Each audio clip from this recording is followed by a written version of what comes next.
Parmi les scènes de Desperate Housewives qui ont marqué à jamais les fans, il y a bien sûr la mort de Mike Delfino.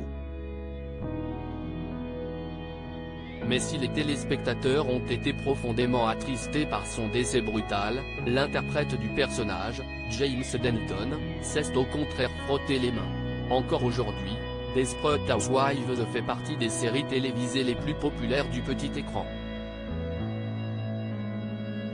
Le public est profondément attaché à Suzanne, Gabrielle, Lynette et Brie, les 4 héroïnes du programme, incarnées respectivement par Terry Hatcher, Eva Longoria, Felicity Huffman et Marcia Cross. La série culte d'ABC a beau s'être arrêtée il y a plus de 10 ans, en 2012, elle est encore une référence et certains osent même rêver d'un reboot. Mais en attendant, ils doivent se contenter de revoir les épisodes qu'ils ont déjà vus, la série étant sans cesse rediffusée en France. Si est-il l'occasion de revoir des intrigues qui ont marqué à jamais le programme, comme la mort soudaine de Rex, l'annulation du mariage entre Suzanne et Mike, le cancer de Lynette ou encore la tornade qui a ravagé le quartier de Wisteria Lane. Mais à l'évocation de la scène la plus déchirante de la série créée par Marc Cherry, tous les fans citeront probablement le même moment, la mort de Mike Delfino dans la 8e saison. Marc Cherry a demandé son avis à James Denton. Tous les amateurs de Desperate Housewives se souviennent, à ce moment-là de l'histoire, Mike Delfino venait de s'associer avec son nouveau voisin, Ben Faulkner, dans son projet de construction.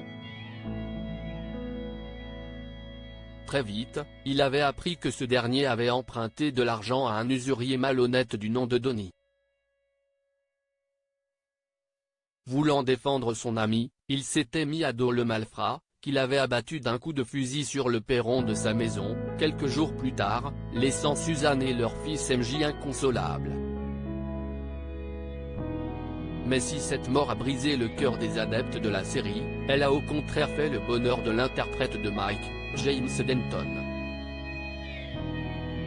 Lors d'une interview accordée aux Media Parade, James Denton avait révélé que Marc Cherry, le créateur de la série, voulait une scène marquante mais ne pouvait pas se permettre de tuer l'une des héroïnes. Si est ainsi qu'il avait pensé à faire mourir Mike Delfino, ce qui n'a finalement pas été pour déplaire à l'acteur. C'était très poli de me demander mon avis. Je suis sûr qu'il l'aurait fait quand même, mais j'étais ravi car ça allait être des adieux en grande pompe, puis j'ai eu un épisode d'enterrement, puis un autre où je reviens en fantôme.